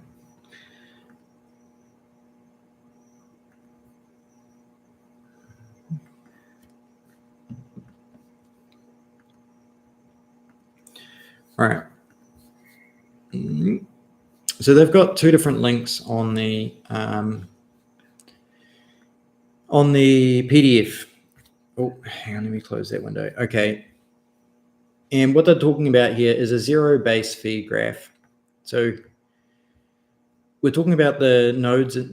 What we're about to see is we're about to see something pretty cool, which is the visualization of the Bitcoin node network. And if we come down here and you can literally see a map, this is a map of the nodes and how they are connected to each other. So all in the middle here, you see these dark areas. These dark areas are literally they're literally channels that are connected to other nodes. So geographically, this isn't accurate, but in terms of the channel opening, this is very accurate. So you can see here, these orange ones are zero base fee. So basically, they're not charging anything to do a transaction, but like the blue lines are open channels. And then you've got the orange dots, which are representing a zero fee node. Non-zero fee node, and the blue nodes are zero fee nodes. So I just picked a random one here, and it's Arrow Coffee Shop, and you can actually see information about their channel. This massive blue one here, wow, that's convenient. It's Wallet of Satoshi, and you can see all the channels that people have created to Wallet of Satoshi. It's nuts, absolutely nuts. And that's because so many people are using it, they open their own channel to it so they can keep their fees as low as possible. And that is what Blink Wallet has done. They've gone and opened a channel directly to them so they can reduce their fees between users like us, which is super cool. So that's it. I mean, I'm going to zoom out again so you can get an idea of what's going on. But this is a visualization representation of the Lightning node network. And if we zoom in down the bottom here, you can see a whole heap of nodes that are technically not connected. So some of them don't have a channel open. So I think this one here may not have channel open. Oh, maybe it does. All right. Well, they've got very few channels open to them. They might only have one. And you can search for specific nodes too. And then this Bitcoin Lightning atomic multipath emulator. Basically what's happening here is this is allowing people to, like if you're super interested in how the Lightning Network actually works, this allows you to visualize it and actually see what's happening with the transaction. So they actually walk through the process here. And I think we can just click on it to get updated examples. So they're telling us that this is a 3-step Alice today via Bob and Carol. So you can see that, what's happening here, and you can click on the nodes and you can see what's happening in terms of the transactions. So I'm not going to go into too much detail on this. This is for people who are super nerdy and really want to understand how the Bitcoin Lightning Network works. These are some really cool tools. I mean, this one's the kind of one that just actually helps blow people's minds as to how what's actually happening. Like it's a visual representation of how big the Lightning Network is, because a lot of people don't know that it exists because, I mean, it's just the internet, it's just there, right? But this then goes and shows visually what's happening out there, which is super cool. And there's actually other tools out there that show these representations as well. And you can actually see out here, there's actually a little island of nodes out here. And they've all got names, and you can see who they are. So that's cool. Alrighty. Okay. That's it. Yeah. We're going to close it up. We're going to wrap it up now. Let's just check any questions. Yeah. See if anyone's got any questions. Ooh, you guys don't want to probably see yourselves like multiple times. Let me just. I'm going to go to let's show our page with our things here while you can talk to that. Okay. So if anyone's got any questions on this, please you can write them in, or if you don't want to write in the chat, send us an email and we or a message, and we can maybe help you out there. Next week we're talking about or looking into learning about unlocking the secrets of Bitcoin's inner workings, the math, the mempool, and the UTXOs, whatever they are, because I don't know what they are. They are unique transaction outputs, or user transaction outputs. They're outputs. And it's something that's quite interesting to know about. It's interesting as in ZPubs or XPubs, which is how you create addresses, and UTXOs are the output addresses. But any other question? If you've got any questions on that, it definitely felt like there was a lot more to it. I mean, it's just so in depth. It's super in depth. Yeah. Like, I felt like they really smashed a lot into that chapter. And we've done our best to cover it and make it as understandable and informative as we could. I don't know how maybe I waffled on too much, but I felt like what I shared was important. If it wasn't, we'd love to hear constructive feedback from anybody if you have some. I'm going to quickly go over our awesome partners. So we reached out to these guys to see if they wanted to make a donation to you guys, and they said yes. So we're doing this as our proof of work of doing the Bitcoin Diploma. As soon as it came out in English, we reached out to quite a few people. These 3 guys came back and said we'd love to be part of it and give you guys a hardware device so you can be more awesome when it comes to Bitcoin. So check out their products. They would love for you to ask questions and learn about them. Again, the Seed Signer, open source hardware, software. You can 3D print this yourself. You can buy the Raspberry Pi Zero for free. John, I mean, not for free. John wants you to sign. John wants to reverse the magic. Let's have a look. So, John's going to make a payment live to us, and what we're going to do is I'm going to go to receive. So John can see our receive address coming up on the phone there, and you guys will be able to see John pay live. In the background here, we're also going to go to crypto tag. These guys, this is for saving your seed saver, which you're saving your seed phrase, which is super cool. Numbers or letters, it's really good. And then the Bitbox 02, what we think is really cool is the Bitcoin only version that they have here. It's super cool. That is also a hardware wallet, which people talk about. And remember, as long as you back up your seed phrase and everything live, No, as long as you back up your seed phrase and everything, people can smash or steal these things, and it doesn't matter because there's not actually Bitcoin on it. These are just designed to create the seed phrases that you need to hide it. So this is a Jade block stream, wherever the power button is. Oh, the green button is the power button. So this is a Jade block stream. We actually won this in a raffle at one of the Bitcoin Beach meetups. It's a super cool device. It's got a little screen on it. It's got a little camera on the back, which is super helpful for reading QR codes. And then it's very easy. It connects to a wallet. If you're looking for another wallet, the Jade block stream is definitely, I think it's called the green wallet. So block stream green. Let's search it. I'm going to change the, sometimes Wallet of Satoshi doesn't show, but let's have a look. Doesn't show. Put that back up. All right. Blockstream green. So we've got the, this is a good wallet to check out. I like this wallet. I've used it a few times. 3, 2, 1, and it's done. Boom, look at that. 6,634 sats. Awesome. Came back. That's very cool. Thank you, John. So you guys can see how fast and easy that is. I mean, thank you for participating, John. We appreciate that. It's really cool. It's magic. Absolutely. There's no third party. That's what we love. No banks. So we had trusted the intermediaries. Yes. That we learned tonight, and that was that. So I'm going to get rid of that so we can see that. Yeah. The Blockstream green wallet, I think this is open source as well.